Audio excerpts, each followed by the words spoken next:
Tito capítulo 3, versos 4 al 6. Verso 4 dice: pero cuando se manifestó la bondad de Dios nuestro Salvador y su amor para con los hombres, nos salvó, no por obras de justicia que nosotros hubiéramos hecho, sino por su misericordia, por el lavamiento de la regeneración y para la renovación en el Espíritu Santo, el cual derramó en nosotros abundantemente por Jesucristo nuestro Salvador. Padre, muchas gracias por tu palabra y te rogamos que la bendigas a cada uno de nuestros corazones, especialmente en la doctrina esta que vamos a visitar hoy. Te lo pedimos en el nombre de Cristo Jesús. Amén. Bueno, la semana pasada habíamos dado a ver una introducción a esta serie que llamamos o titulamos Una salvación tan grande. Y dijimos que el escritor de Hebreos, en el capítulo 1, si hacen un poquito de memoria, y en el capítulo 2, en los primeros 4 versículos de ambos capítulos, nos describe lo hecho por Dios a favor del pecador como una gran salvación. ¿Se acuerdan de eso? Eso lo vimos la semana pasada. Y una de las características, pienso yo, que hace la salvación tan grande, como dice el escritor, en realidad nos advierte que no la descuidemos, después de Dios habiéndonos hablado a través de los profetas y a través de la persona de Jesucristo, nos invita a que no cometamos la negligencia de ignorar lo que Dios ha hablado y descuidar esa salvación tan grande. Y una de las características de esa salvación que la hace grande es precisamente la intervención divina en la salvación. Es Dios, todo Dios, el Padre, el Hijo y el Espíritu Santo envueltos en el rescate del pecador. Una característica también que hace la salvación grande es la obra de la regeneración. Y me refiero a la regeneración del pecador, por supuesto. Digo que estas son las doctrinas olvidadas de la Biblia porque hoy no escuchamos hablar de estos temas. A futuro vamos a hablar de justificación, vamos a hablar de adopción, vamos a hablar de santificación, vamos a hablar también de glorificación. Usted ya no escucha más hablar de estas cosas, se quedaron en el olvido. Bueno, hay que desempolvar estas doctrinas porque deben ser el fundamento donde montamos nuestra fe. Porque de lo contrario vamos a vivir cristianismos mediocres, y yo soy convencido, y lo sigo diciendo muchas veces esto, que vivimos en la actualidad un cristianismo sin convicciones, un cristianismo mediocre. No estamos siendo buenos testigos de Cristo en la sociedad. Dios generó al hombre, nos dice la Biblia, por allá en el libro de Génesis. El hombre, por causa del pecado, nos dice que se degeneró espiritualmente, y entonces Dios es el que se encarga después de regenerar a ese hombre que ha sido deformado, que ha sido arruinado por causa del pecado. Ahora, Dios es el que regenera al hombre. No es el hombre el que se regenera a sí mismo. A veces hoy en algunos círculos, en el campo de la sociología, en el campo de la psicología y otras disciplinas, se trata de alguna manera de ver cómo reorientamos al ser humano, cómo tratamos de darle cierta dirección a una humanidad que está totalmente descarrilada, está fuera de control. Y es por eso que esto ha levantado la atención y preocupación de nuestros ingenieros sociales en la actualidad. El mundo va mal. No hace falta ser un experto para llegar a la conclusión de que las cosas no están saliendo bien como el hombre quisiera que salgan. Y entonces la única manera de que se cambie esta vertiente de cosas es que haya un cambio radical, una transformación en el ser humano. Lamentablemente el hombre no puede, ha intentado a través de los siglos de ver cómo puede transformarse, y ha practicado religión, ha practicado disciplinas de autosugestión y qué sé yo, inclusive hemos entrado en el campo de las ideologías, tratando de ver si cambiamos la manera de pensar de una sociedad y entonces establecemos programas políticos sociales que nos den un estándar mejor a los hombres en sociedad. Y la verdad es que patinamos, no logramos dar en el blanco con las cosas. Y la razón es porque el hombre necesita ser regenerado, porque el hombre está degenerado por causa del pecado. Y el hombre no se puede regenerar a sí mismo, sino que es obra absoluta de Dios. Por eso dice en el verso 5, no por obras de justicia, ahí en nuestras Biblias.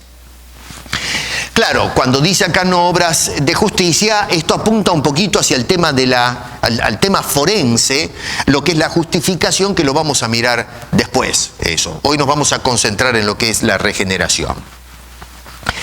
Vamos a mirar un poquito el contexto de la carta, porque vamos a sacar varias lecciones de esto que escribe Timoteo, aunque merece un estudio completo la carta. Es una carta muy corta, pero no quiere decir de que es muy superficial. Al contrario, nos hunde a realidades existenciales que haríamos bien en estudiar.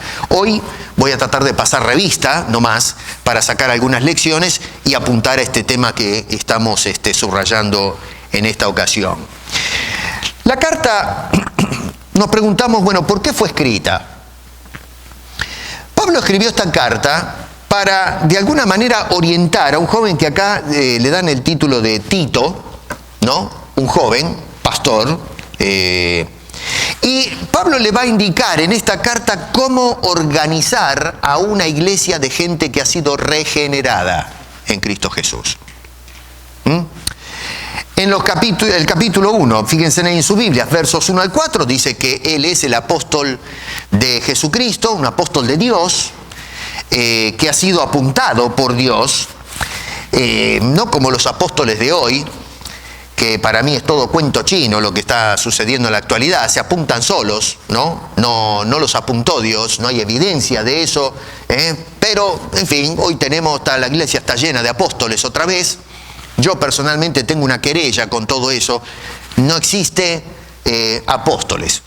Pero otros dicen, sí señor, sí, yo soy un hereje porque digo que no hay apóstoles, y dicen que sí hay apóstoles. Bueno, en fin, vamos a estar en esa puja, no sé, en ese tirón entre unos y otros. Acá, la verdad, Pablo dice, yo soy siervo de Dios y apóstol de Jesucristo conforme a la fe de los escogidos.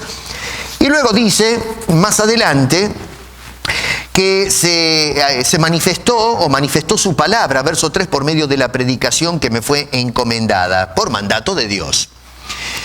En el verso 5, entonces, noten ahí en sus Biblias otra vez, Pablo le va a recordar a Tito que fue comisionado a corregir lo que estaba deficiente en la iglesia. Dice, por esta causa te dejé en Creta para que corrigieses lo deficiente y establecieses anciano en cada ciudad, así como yo te mandé. Miren ahí en sus Biblias, así como yo te mandé. O sea que, a ver, vamos a pintar el cuadro. Antes de que Tito esté en Creta, Pablo le había mandado. Quiere decir que lo agarró a Tito y le dijo, vení para acá un poquito vos. Me vas a hacer un trabajito.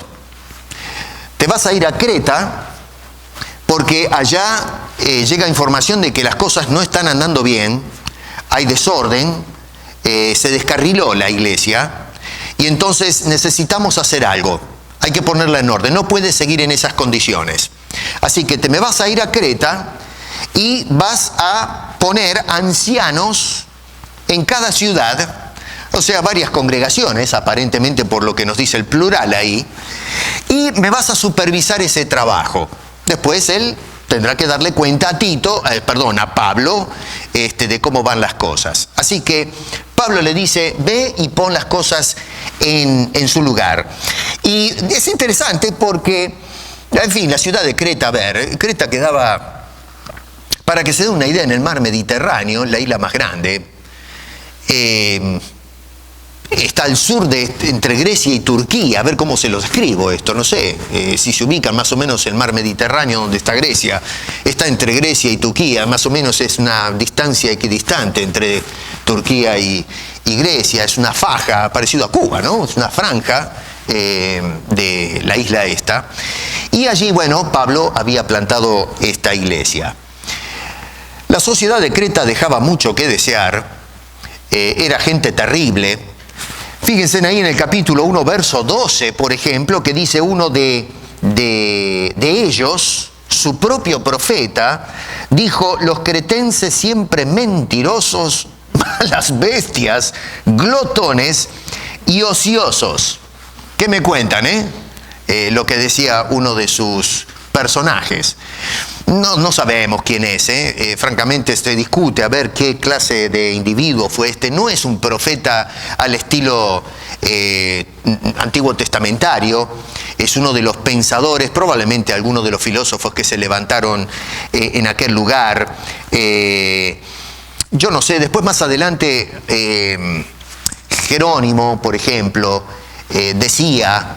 y hay otro padre de la iglesia también que decía que se trataba de un tal Epimérides, que tenía alguna influencia de la escuela platónica y o aristotélica. Digo y o porque Aristóteles se educó con Platón en la escuela de Platón, pero eventualmente se distinguió, ¿no es cierto?, se dividió de las ideas de su maestro y estableció su propia escuela, su propia corriente de pensamiento.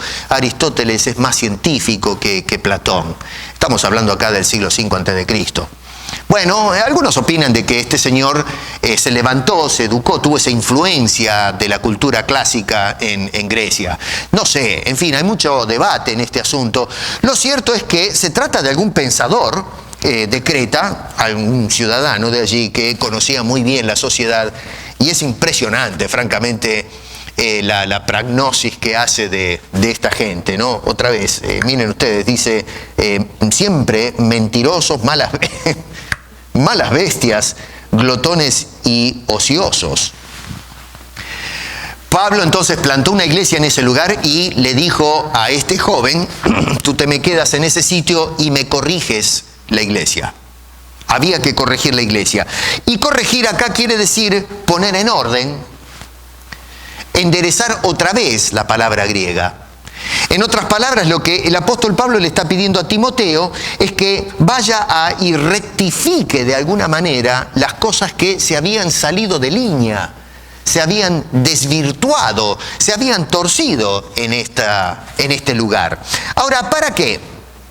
Para que los creyentes que habían sido regenerados y que viven en esa sociedad toda poluta, de alguna manera lleguen a ser ejemplo.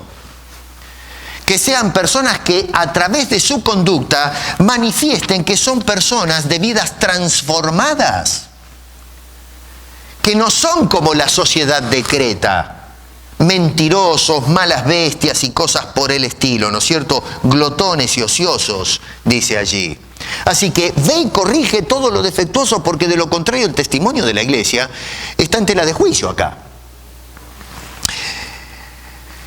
Hermano, no existe la iglesia perfecta, déjenme decirles esto. No existe. Algunas personas van de iglesia en iglesia buscando a ver si la pego y encuentro el lugar que sea un pedazo de cielo en la tierra. Y la gente va y sigue dando vuelta y vuelta y vuelta, y déjeme decirle, usted no va a encontrar en ningún lugar de la tierra la congregación perfecta. Pero hay que corregirla. El hecho de que las iglesias tengan defectos, porque son instituciones que están formadas por hombres y mujeres con defectos, eso no quiere decir que tenemos que asumir la actitud de: bueno, a ver, no somos perfectos los seres humanos, por lo tanto, entonces, es cierto, la congregación tiene fallitas, vamos a dejarlo, no hay que ser exagerados. No. La Biblia es clara, el apóstol Pablo le dijo a Tito: hay que corregir, y por eso te mando, para que tú vayas, apuntes personas, y si se pesca que hay cosas descarriladas, bueno, hay que arreglarlas. hay que ajustar los tornillos flojos. Y quiero que tomen nota que ajustar lo defectuoso en la iglesia implica ajustarnos a nosotros. Porque la iglesia no se trata de un edificio, sino de piedras vivas que han sido regeneradas por Cristo Jesús. Y si la iglesia anda mal es porque los que formamos parte de la iglesia estamos andando mal. Y entonces lo que tenemos que hacer es ponernos al servicio de la palabra de Dios para que se vayan haciendo en nosotros los ajustes necesarios. Y de esa manera entonces lleguemos nosotros a ser creyentes que caminan como corresponde. Y al caminar como corresponde, la iglesia entonces va a mostrar una imagen correcta. Una iglesia que va a andar como corresponde. La iglesia contemporánea anda mal. Y la razón del por qué la iglesia contemporánea está toda desordenada es porque los cristianos que están dentro son los desordenados.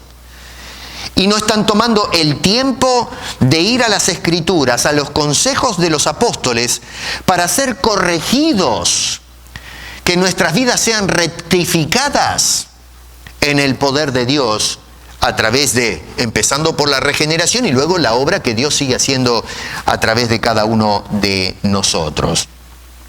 Ahora, ¿por qué era deficiente esta iglesia de Creta? ¿Qué era lo que estaba pasando?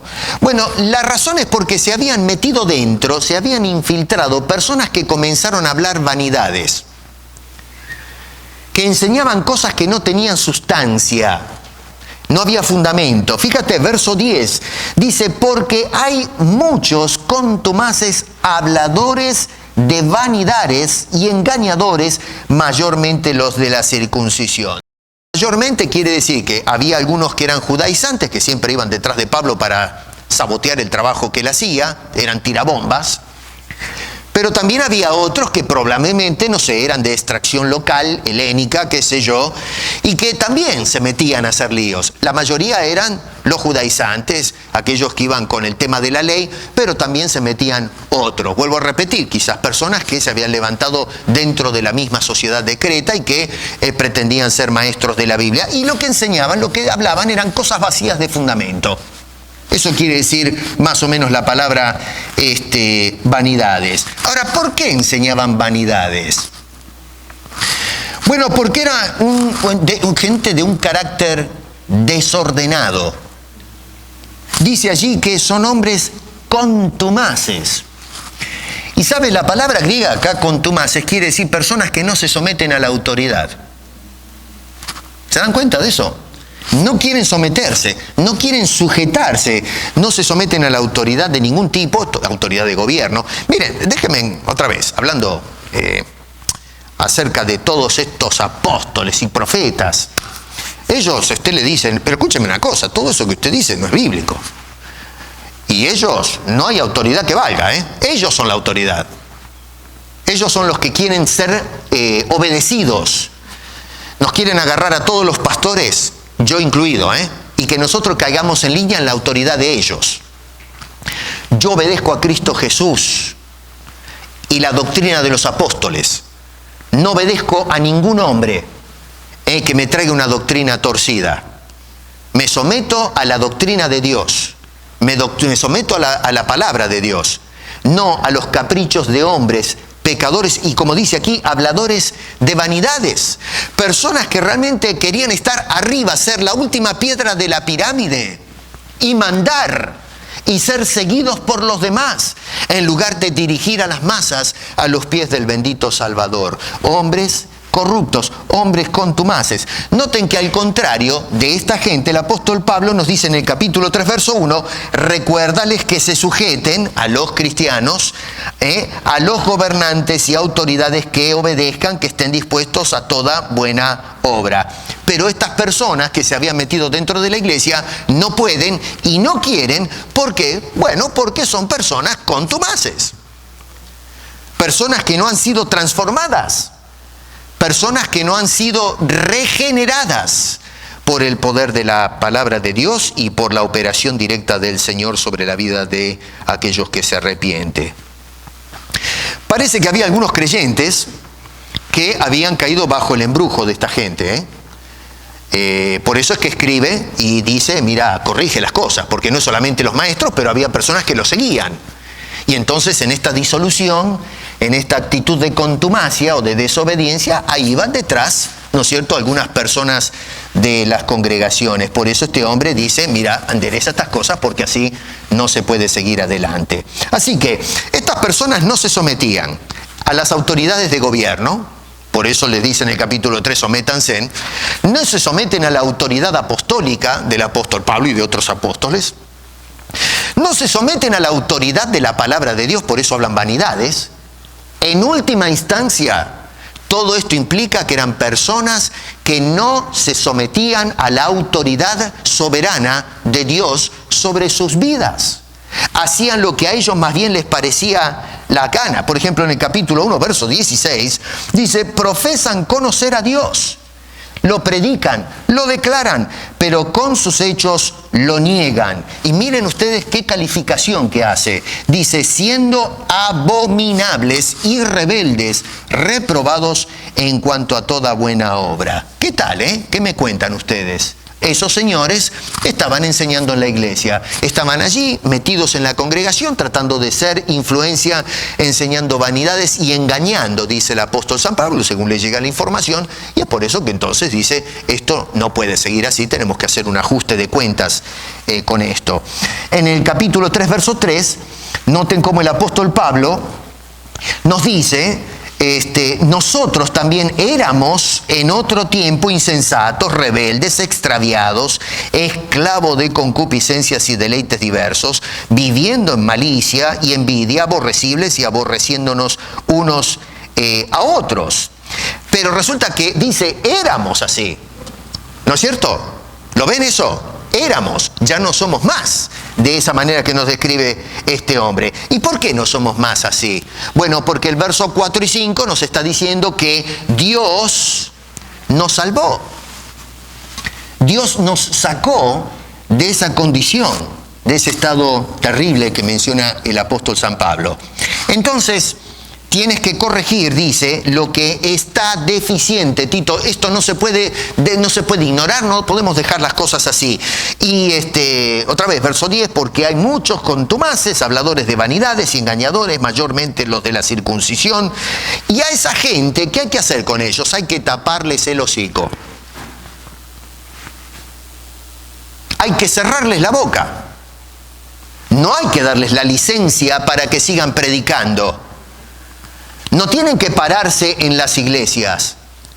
No tienen que seguir parados en las iglesias.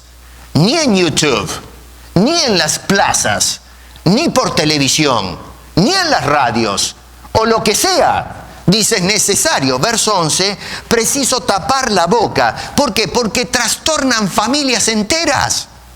Estas no son personas que van y le hablan a una persona y ya hasta se quedan contentos con eso. Arrastran toda la familia. Y es por eso que vemos iglesias hoy que están llenas de cabo a rabo, con familias enteras, escuchando pavadas en lugar de escuchar la palabra de Dios. ¡Tonterías! Y nota que interesante porque dice que estas personas secuestran familias enteras enseñando, y noten el propósito final que buscan, por ganancias deshonestas, y enseñan lo que no conviene. Hoy lo que tenemos, lo he dicho y lo he denunciado desde este púlpito, yo no sé, un día voy a aparecer, ¿no? ¿Qué va a pasar en el futuro? Pero escúcheme, el latrocinio que se da en la iglesia hoy es increíble. Se roba, pero lo único que falta es que salgan con armas a robar adentro de la iglesia.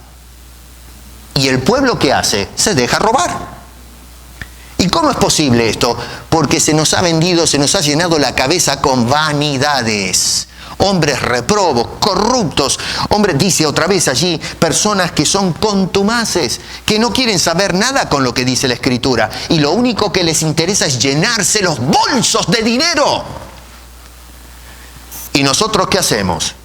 Ahí abrimos la billetera y ponemos la plata. Y tiramos, y tiramos, y tiramos. Le regalamos nuestras almas, nuestro dinero, nuestros bienes, nuestras cuentas bancarias, nuestros hijos, nuestros nietos. Regalamos nuestra alma a estos señores.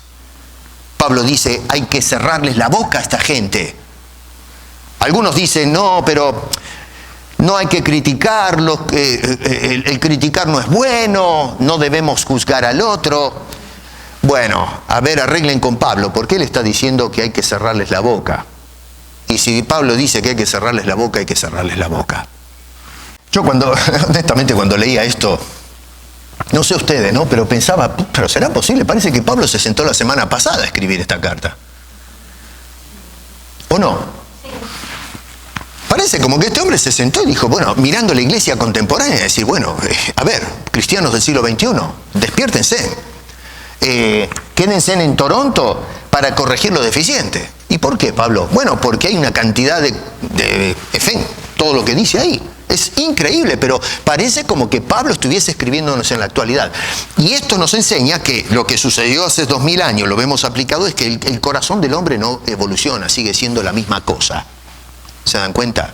Y ese corazón necesita ser transformado. Otra vez, insisto, dice que profesan conocer a Dios estos charlatanes, predican de Dios, se suben a los púlpitos, echan demonios, hablan de Cristo, mencionan a Cristo en sus oraciones, hacen oraciones interminables, visitan a las ovejas, hacen todo el trabajo que hacen los apóstoles de Cristo, lo que hacen los pastores de Cristo, los misioneros, exactamente es un calco, una copia precisa. Pero otra vez, dice este hombre, no mires las apariencias, dice, con los hechos lo niegan. Hermano querido, cuando una persona te está pidiendo plata todo el tiempo para que estés bien con Cristo, sal corriendo lo más rápido posible, porque ese hombre tiene una sotana puesta, pero por dentro es un demonio. Pero el pueblo, como sucedía en Creta, los seguía a estos individuos. Así que bueno, a ver, vamos a hacer una síntesis rápida de los 3 capítulos. Capítulo 1 nos dice este hombre básicamente cómo se debe corregir la iglesia de estos farsantes, gente que no parece bajo ningún punto de vista haber sido regeneradas, como dice ahí en el verso 16, no conocen a Dios. En el capítulo 2 nos va a hablar de cómo se debe conducir el creyente regenerado en la iglesia. ¿Y cómo se tiene que conducir? ¿Cómo nos conducimos o debemos conducirnos nosotros en la iglesia como regenerados? Número 1, predicando la sana doctrina. Fíjense en capítulo 2, verso 1, pero tú. Y toma nota eso, porque ese pero tú está tratando de establecer un contraste marcado con los charlatanes del capítulo 1. Dice que se metieron personas que hablaban vanidad y ellos arrastraban gente. Pero tú, Timotito, vas a hacer algo distinto. Ellos hablan vanidad, tú en cambio vas a hablar, dice, lo que está de acuerdo con la sana doctrina. Ellos hablaban vanidad, tú vas a hablar lo contrario. Sana doctrina quiere decir una enseñanza que sea saludable, que no tenga nada tóxico, que no sea nada enfermizo, una doctrina, una enseñanza llena de salud bíblica. ¿Y cuál es el propósito? Bueno, que los creyentes lleguen a ser sanos en la fe. Capítulo 1, verso 13 dice, este testimonio es verdadero, por tanto repréndelos duramente. ¿Para qué? Dice, para que sean sanos en la fe. Capítulo 2, verso 2. Algunos de los ancianos o pastores habían sido influenciados. Dice que los ancianos sean sobrios, serios, prudentes, sanos en la fe. Prudentes, serios. Mi querido, hoy lo que tenemos en el pastorado de la iglesia no son hombres serios o prudentes. El otro día estábamos conversando de este señor llamado Luna, Cash Luna, que la verdad es una tomada de pelo el nombre de este señor, se la pasa pidiendo plata y se llama Cash Luna, pero sí es un insulto a la inteligencia de la gente. Entiendo que ese no es un nombre real, eso después me lo pueden confirmar si alguno lo sabe. Cash Luna. Y ese señor se sienta en el podio a hacer bromas, a reírse, a tomar el pelo a la gente, como ebrios riéndose los dos. Y la gente alaba eso y aplaude ese tipo de cosas. Hombres ancianos, serios, prudentes. ¿Qué hacemos con las enseñanzas de los apóstoles? ¿Prestamos atención a lo que nos dijeron estos hombres? ¿A dónde se fue el discernimiento espiritual? Nuestros pastores nos siguen a lo burgo, a lo ridículo, a lo estúpido. y aplaudimos y adoramos ese tipo de cosas. Bueno, pero la iglesia va en ese rumbo porque es una iglesia desordenada por estos individuos. Y Pablo lo que le decía a Tito es: corrígeme la iglesia, endereza la iglesia. Gente sana en la fe. Hermano querido, se necesita doctrina sana para tener gente sana en la iglesia. A ver si esto lo entendemos de una vez. El cristianismo de hoy nosotros lo miramos y decimos: no, esto hay acá, hay algo que está mal. Hoy vivimos un cristianismo enfermo en la sociedad. Y la única razón del por qué el cristianismo de hoy es un cristianismo enfermo es porque la doctrina es una doctrina podrida, enferma, diluida. Un falso evangelio, un falso Cristo, un falso Dios. Hoy la iglesia, la gente que se reúne los domingos a un culto idolátrico, no a adorar al Dios de la Biblia. Nosotros hoy lo que tenemos es una manada de gente que van a arrodillarse detrás de ídolos que le pusimos el nombre de Cristo Jesús, pero no el Cristo de la Biblia, el Cristo que nos predicaron estos hombres. Predicando la sana doctrina. Hoy la fe de muchos cristianos es una fe enferma, raquítica, lánguida. Y la razón es porque la doctrina es una doctrina arruinada. La sana doctrina produce, hermanos queridos, cristianos sanos en la fe. Número 2, dice practicando la sana doctrina. No solamente predicando, porque de nada vale entenderla desde un punto de vista intelectual, pero no la llevamos a la práctica. Versos 2 al 6, le dice, corrige a algunos ancianos que tenían la responsabilidad de velar por el rebaño, pero no eran sobrios, no eran serios, no eran prudentes. Dice, tienes que corregir eso. Y noten que entonces agarra a los ancianos, verso 3, las ancianas, voy a correr un poquito, y luego, verso 6, los jóvenes.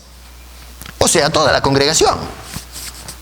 Pablo no pasa de largo a nadie. Dice, todos tienen que trabajar como corresponde. Y luego, verso 7 dice, dando tú el ejemplo. Lo mete a Tito adentro de la bolsa.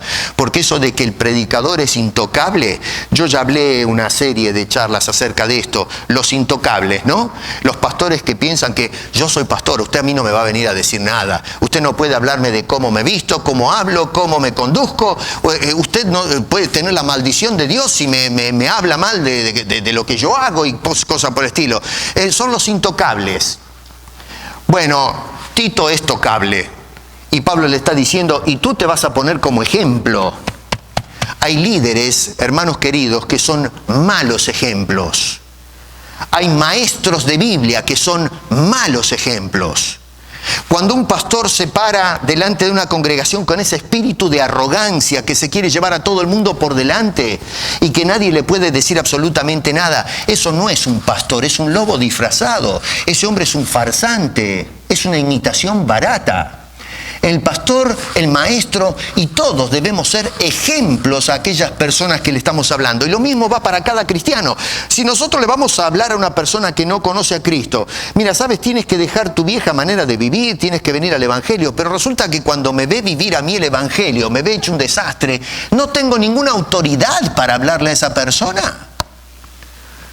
La persona tiene que hacer efectivo el Evangelio mediante la aplicación de los principios del Evangelio. Hay que caminar el Evangelio primero para luego testificar al otro. Tenemos que ser ejemplo al que no sabe, maestro de los indoctos. No solamente el pastor de la iglesia y los maestros, sino todos nosotros los que hemos sido regenerados y bendecidos con la palabra de Dios. Debemos aplicarla a nuestra vida para ser ejemplo a los que no la tienen. Y entonces tengan el ansia de saborear la salvación y vida eterna que nosotros disfrutamos como hijos de Dios. Y luego versos 8 al 12, cómo se aplica a la vida social, digamos, esa doctrina, ¿no? Los trabajadores tienen que someterse a los jefes y trabajar como corresponde. Eso después lo lee usted en casa. En capítulo 2, cómo se debe conducir el cristiano dentro de la iglesia, pero en el capítulo 3 se va a salir de la iglesia Pablo. Y lo que va a decir es cómo tiene que conducirse el cristiano fuera de la iglesia en la sociedad. Y lo que me llama poderosamente la atención es por dónde empieza el apóstol Pablo. es cuál es nuestra relación con las autoridades de gobierno. Dice Pablo en el capítulo 3, verso 1, recuérdales. Y para allí, cuidado, dice, muchachos, que no se les olvide este detalle, porque acá es donde muchas veces nos olvidamos, ¿eh? Acá es donde nosotros los cristianos a veces perdemos la tuerca, se nos sale la cadena, ¿eh? Y eso es lo que está pasando en la actualidad con todo este fenómeno Trump y la política contemporánea. Se nos sale la tuerca, ¿eh? En este caso dice este hombre, recuérdales. Pablo, ¿qué hay que recordarles a la iglesia que está desencajada? Bueno, que se sujeten a los gobernantes y autoridades, que obedezcan, que estén dispuestos a toda buena obra, que a nadie difamen, que no sean pendencieros, sino amables, mostrando toda mansedumbre para con todos los hombres. En primer lugar, Pablo dice que tenemos que conducirnos de cierta manera con las autoridades. Pablo escribió esta carta probablemente en el 63 de nuestra era cristiana. El emperador que estaba de turno era Nerón. Nerón es responsable de la muerte de Pablo, de Pedro, varios de los grandes. Inclusive fue responsable de la muerte de una cantidad de cristianos bajo martirio. Yo les invito a que ustedes después, no les voy a dar una cátedra ahora de historia del primer siglo, eso lo pueden estudiar ustedes ahora con el internet y todo esto. Él fue emperador del 54 al 68, en el 64 quemó todo Roma, se volvió loco el señor este Nerón. Pablo le estaba diciendo a estos creyentes que se sometan a una autoridad que fue la que fomentó la persecución de la iglesia. Algunos opinan, inclusive desde el plano histórico, que fue Nerón el que comenzó la persecución. Se registran alrededor de 11 grandes persecuciones en el imperio, o persecuciones imperiales. Y sin embargo, este hombre le dice a los creyentes, ustedes, la gente, todos estos que son cretenses, malas bestias, glotones, ociosos, tratan de cierta manera a sus gobernantes, pero ustedes... De ustedes espero otra cosa diferente. Y cuando Pablo dice espero algo diferente, es Dios el que espera, porque a fin de cuentas es Dios que está enviando al apóstol a hablarnos de estas cosas. El clima político que se vive en la actualidad es bastante difícil y ¿saben una cosa? Nos está dejando mal parados a nosotros los cristianos. Yo soy un observador. Sigo la política porque considero que como ciudadano y como hijo de Dios tengo que estar al tanto de qué pasa en el mundo para orar como corresponde y orar por los gobernantes como me dice la Biblia. Pero tengo que conocer qué clase de gobernantes y cuáles son las necesidades. El movimiento evangélico de Estados Unidos y acá Canadá también deja mucho que desear en esto. Hoy se convirtió no en un predicador del evangelio, sino en hacer políticas de punta. Los pastores son responsables y las congregaciones que tampoco tienen discernimiento siguen detrás de sus líderes. Y las cosas que escucho decir a los cristianos del señor presidente de Estados Unidos, del premier de este país, o el primer ministro, debo decir, incluso la premier de nuestra provincia, y de cualquier político en Latinoamérica, insultos, barbaridades, se mofan, se ríen, dicen cualquier cantidad de cosas.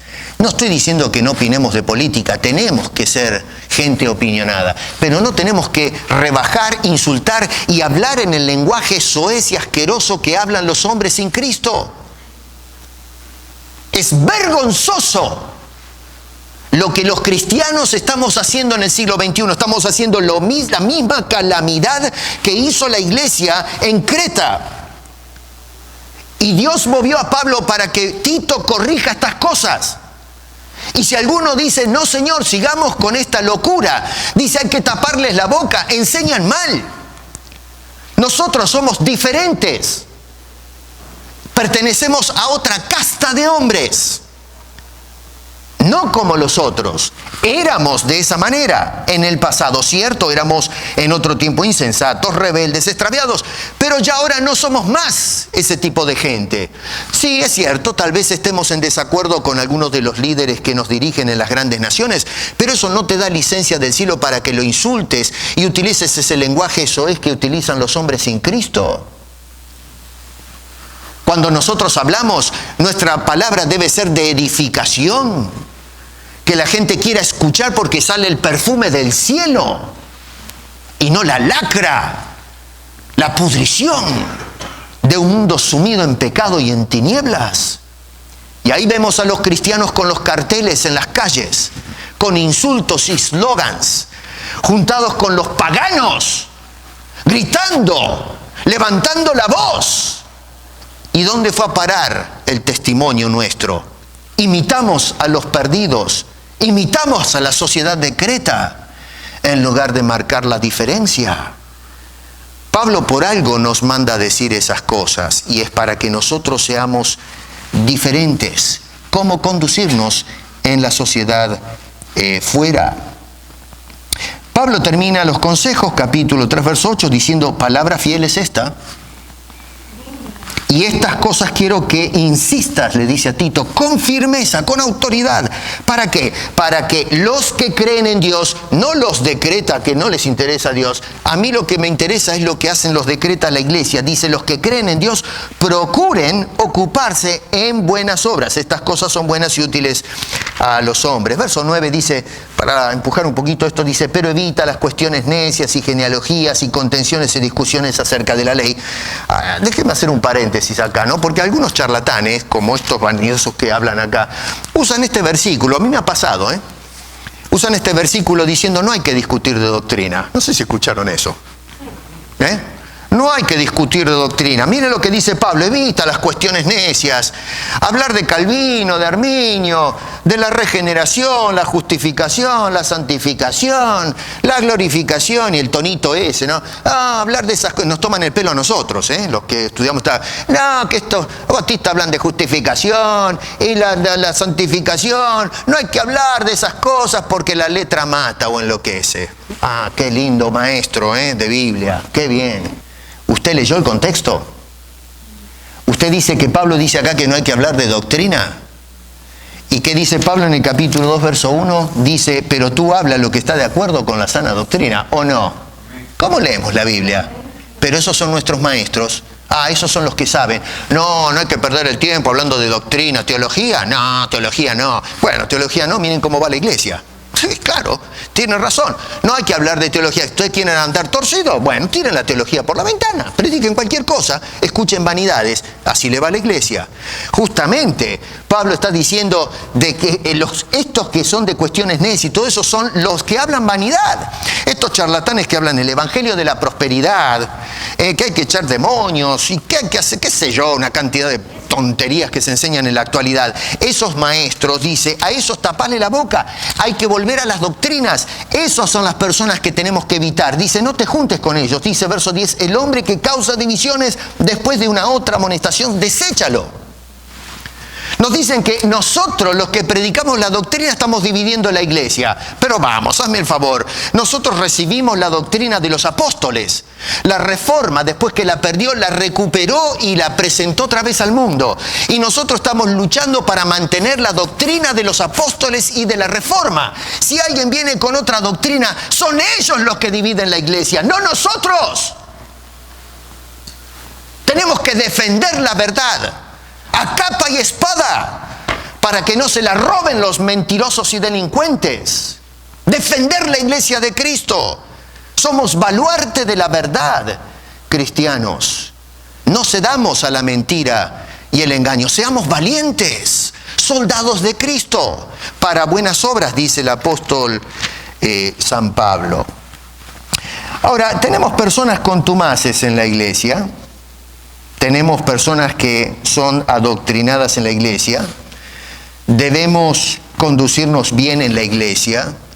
Debemos conducirnos bien fuera de la iglesia. La pregunta es, pero ¿y cómo se logra este estándar de vida que predica el apóstol Pablo? Porque, a ver, vamos a ser realistas, esto no es fácil, Vivimos en una sociedad podrida, como lo que sucedía con Creta. Nosotros en el siglo XXI la sociedad es un desastre total, está completamente descarrilada. ¿Cómo hacemos nosotros para alcanzar este estándar de vida que predica acá el apóstol San Pablo? ¿Cómo hago yo para lograr ese nivel? Noten ustedes que el apóstol San Pablo dice que nosotros, capítulo 3, verso 3 en sus Biblias, nosotros éramos, pero dejamos de serlo. ¿Se dio cuenta de eso? Éramos, pero dejamos de serlo. ¿Por qué? Bueno, porque dice verso 4, Dios, nuestro Salvador, verso 5, nos salvó. Pablo nos acaba de recomendar en el capítulo 2, verso 1, que volvamos a poner atención a la sana doctrina. Bueno, acá el apóstol Pablo está inyectando la sana doctrina del por qué nosotros podemos y debemos andar diferente. Acá, para mí, como exégeta, este es el pulmón de la carta de Pablo a Tito. Todos los demás son indicaciones prácticas. Pero la pregunta es, ¿pero por qué? ¿Cómo hago yo para actuar de esa manera? Bueno, acá está la médula doctrinal de toda la carta de Pablo. Acá es la razón de ser del cristiano, del por qué llegamos y se espera de nosotros que manifestemos este estándar de conducta que menciona el apóstol San Pablo a los creyentes de Creta y por extensión, en fin, a todos nosotros, ¿no? en la actualidad. Lo que nosotros somos ahora en Cristo Jesús, hermanos, es el resultado de la obra de una salvación tan grande. ¿Y qué nos dice este hombre acerca de esa salvación tan grande? Número 1, fíjense, en que la salvación depende del corazón y la generosidad de Dios. Dice en el verso 4 del capítulo 3, porque cuando se manifestó la bondad de Dios. Número 2, la segunda parte, el amor de Dios. Y verso 5, la misericordia de Dios. Es cuando el corazón de Dios se manifestó a favor de esta criatura que es un verdadero desastre, que sucede algo. Eso es lo primero. Y la segunda cosa es la salvación, esta de la que habla el apóstol Pablo, de la cual fuimos acreditados, es una obra de Dios. No nuestra, sino de Dios. ¿Cuál es la obra que nos cambió a nosotros? Verso 5 dice, el lavamiento de la regeneración. ¿Por qué éramos y ahora somos? Porque Dios nos ha lavado por medio de la regeneración. Y acá quiero parar un poquitito y hacer una aclaración, porque en algunos círculos cristianos se interpreta que la regeneración, ¿no es cierto?, que para ser regenerados tenemos que lavarnos. Y entonces en algunos círculos teológicos se sostiene que, por ejemplo, el ritual, el bautismo, regenera. Así que si usted quiere ser regenerado, tiene que ser ingresado a la iglesia, y para ingresar a la iglesia se tiene que bautizar, el primer sacramento, digamos. Así que entonces el lavamiento de la regeneración se interpreta como que yo tengo que bautizarme para ser regenerado. Pero no, señor, eso es una barbaridad. Lo que Pablo está diciendo es que el lavamiento es la obra de regeneración que Dios hizo en nosotros. Es decir, que el momento que somos regenerados, eso es el lavamiento, no en la otra dirección. La teología está totalmente dada vuelta, le estamos poniendo el énfasis a un rito. Usted piensa que una persona que pasó por un bautismo, lo metieron en un tacho de agua, esa persona ya cambió de vida. No, señor, es un pecador mojado. Pero sale del charco con toda la malicia que tenía antes de entrar. Lo que está diciendo Pablo es que Dios nos limpia a través del acto de la regeneración de esa persona.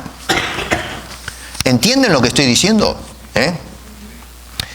Hay gente que se conduce mal en la iglesia, ¿no es cierto? Y decimos, pero ¿será posible? A ver, estas personas, como estos de Creta, ¿no? Este señor predica en la iglesia. Yo lo he visto ir a visitar a la gente en las casas.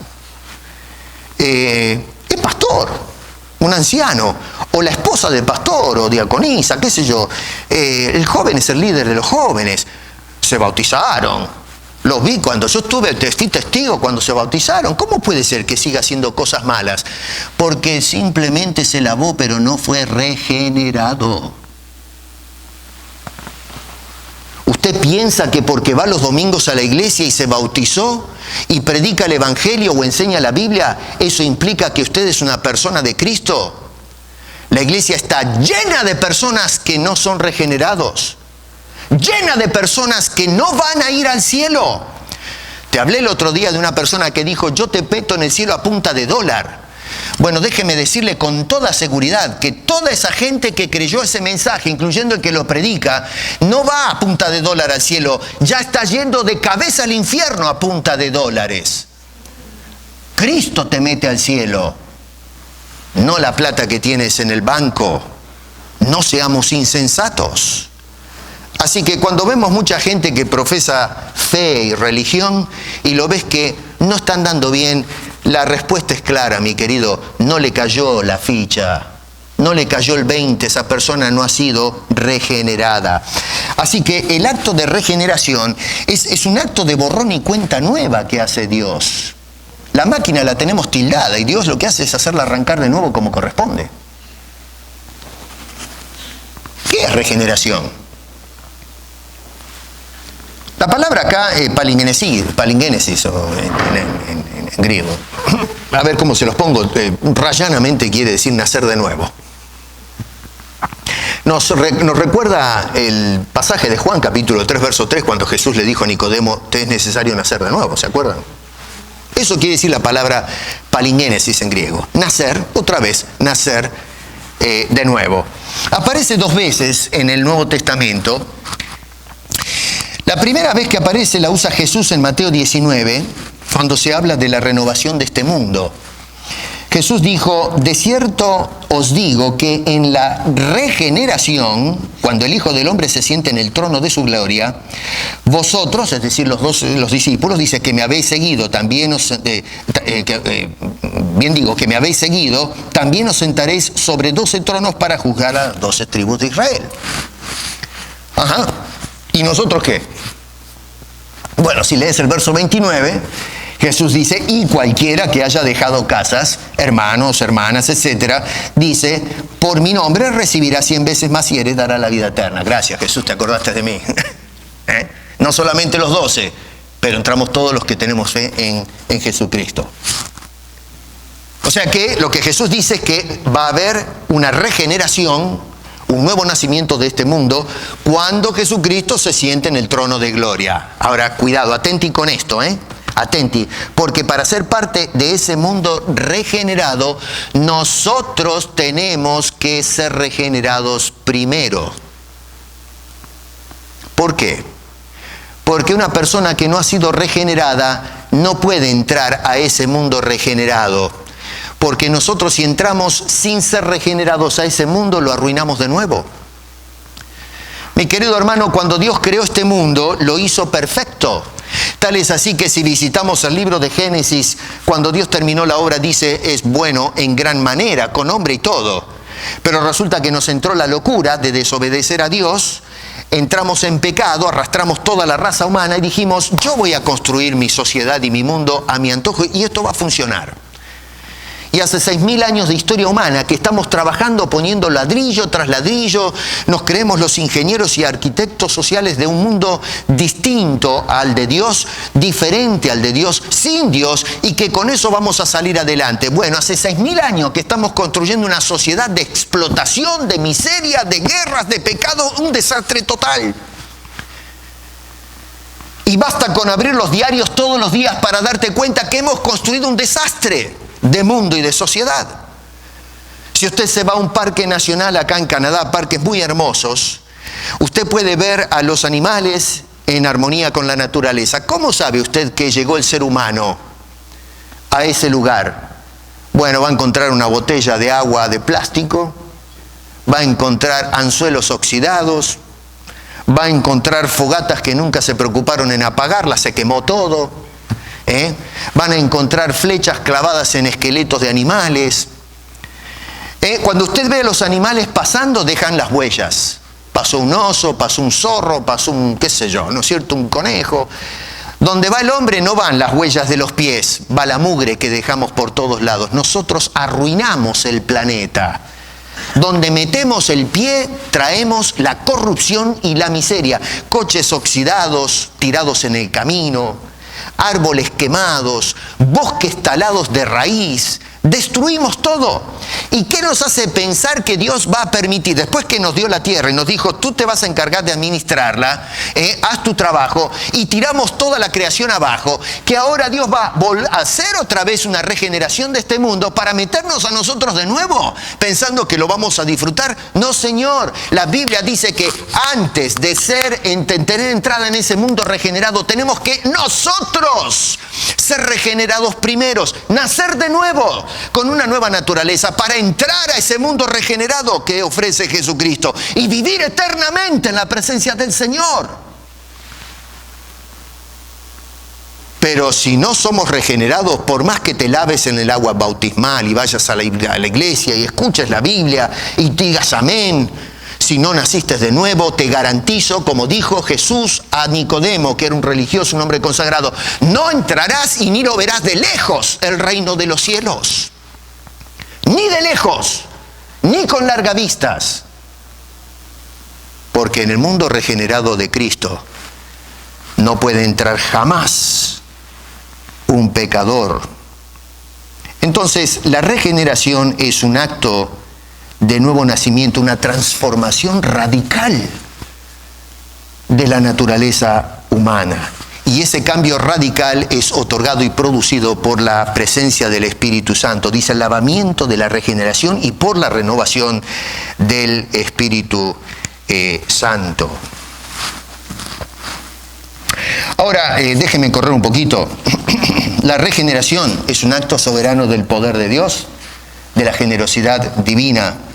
Por lo tanto, se trata de un acto sobrenatural. No es un acto natural. Tú no te puedes regenerar a ti mismo. Eso de que hoy le dicen a la gente, usted tiene que cambiar. Hermano, tú tienes que cambiar. No se puede. Usted no puede cambiar. Nadie puede cambiarse a sí mismo. Dios tiene que cambiarlo. Cuando se habla de la salvación, se tiene en mente un acto, no sé si escucharon esto, un acto de conversión. ¿No es cierto? Te tenés que convertir, decimos a la gente. Cuando hablamos del tema de presentar la salvación y la doctrina de la salvación, decimos, se tiene que convertir. Y por conversión se entiende regularmente pasar de una condición de la persona a otra distinta, ¿no? Por ejemplo, dejar de pasar de muerte a vida, un suponer. De ser un enemigo a pasar a ser un hijo de Dios y en fin, cosas por el estilo, ¿no es cierto? Así que conversión se entiende como el acto de cambio de pecado a arrepentimiento y hacia la persona de Cristo en fe. Pero contrariamente, y acá voy a tirar una bomba, contrariamente a la opinión popular, el hombre no se convierte a Cristo. Cuando nosotros predicamos decimos, hermanos, tienes que convertirte a Cristo para ser un hijo de Dios. Usted no se convierte a Cristo. Jamás la Biblia dice que el ser humano se convierte a Cristo. La Biblia dice que es convertido a Cristo. Nosotros el cuadro lo tenemos totalmente torcido. Y entonces predicamos obviamente un evangelio tergiversado. Hablamos usualmente de elementos de la conversión necesarios que son el arrepentimiento y la fe. Si te arrepientes, entonces vas a ser regenerado, vas a ser un hijo de Dios. O sea que primero tiene que el hombre hacer algo y luego dos cosas, arrepentirse y tener fe. Y entonces después Dios nos va a dar la salvación. No, mi querido. Perdóname, pero si así es como te convertiste, tienes que volver al pizarrón y aceptar a Cristo como corresponde, porque lo que acabas de aceptar es un evangelio falso y por lo tanto nunca naciste de nuevo. Y es por eso que entonces vemos cristianos que andan como la gente de Creta. No sabemos lo que hacemos, decimos, pero ¿cómo puede ser que los predicadores prediquen semejante barbaridad? ¿Cómo puede ser que los cristianos adulteros, ladrones, hacen trampa con los impuestos? Yo no sé, ¿qué clase de ejemplo dan? Y claro, querido, si nunca nació de nuevo la persona. Lo que tenemos es gente religiosa, pero no nacidos de nuevo.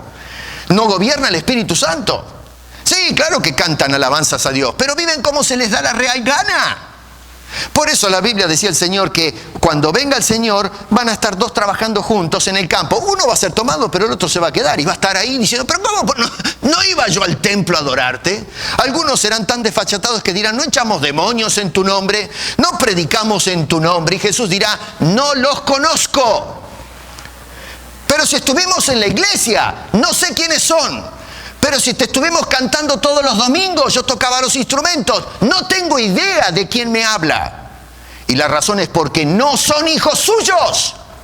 Nunca nacieron de nuevo. Fueron simplemente religiosos que iban a misa los domingos, pero nunca fueron tocados por el poder de Dios, que genera una vida nueva, una vida transparente, que fue lavada por la regeneración bendita de nuestro poderoso Dios en Cristo Jesús. Pablo decía, porque la tristeza que según Dios produce arrepentimiento para salvación. Nota que el arrepentimiento no es un acto tuyo, es un acto de Dios que me lleva a la salvación. Luego Pablo dice, la tristeza del mundo produce muerte. No es que tú te arrepientes, es Dios trabajando en tu vida. Mira, cuando tú evangelizas, y está bien, voy a terminar con esto. Hay mucho más para decir, pero tengo que terminar. Ustedes se paran delante de una persona